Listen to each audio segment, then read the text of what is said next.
কারণ ছোট লোক যাদের বলা হলো তারাই তো এখানকার আদিবাসী।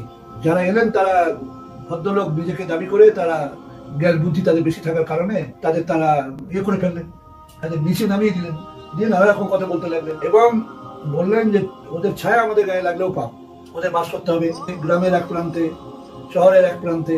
তাদের গায়ে যদি লেগে যায় ভুল ক্রমেও, তাহলেও তাকে বেঁধে চাপকানো হতো। শুধু তাই নয়, যখন ওরা বললো যে আপনারা যে ভদ্রলোক, আপনারা দেবতা তুল্য, তো কিসের বলে না আমরা বেদ পড়ি, বলে বেদে খাবো।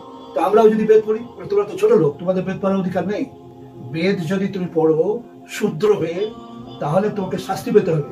শাস্তিটা হলো এই, তোমার বেদ পড়ার জন্য জিভ কেটে দেওয়া হবে।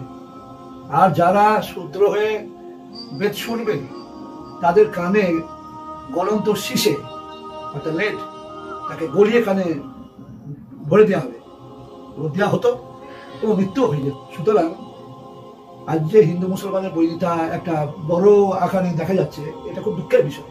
আমরা এটা সত্যি বাস্তব যে লেখাপড়া আমরা শিখছি, সবাই সব সম্প্রদায় লেখাপড়া শিখছে এবং বেশ লেখাপড়া শেখার লোকের সংখ্যা বেড়ে যাওয়ার পরেও আজকে যেটা হচ্ছে, এটা আমি তো একটা বৃদ্ধ মানুষ, আমার বয়স প্রায় 86 হতে চললো, জানুয়ারিতে আমি 86-তে ঢুকবো।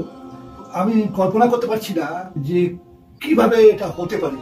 শিক্ষিত লোকের সংখ্যা বাড়লে সেখানে উদারতা, সভ্যতা, সেখানে নম্রতা, সেখানে মিলন মৈত্রী সবই ঘুরে আসে, কিন্তু উল্টো হয়ে গেল।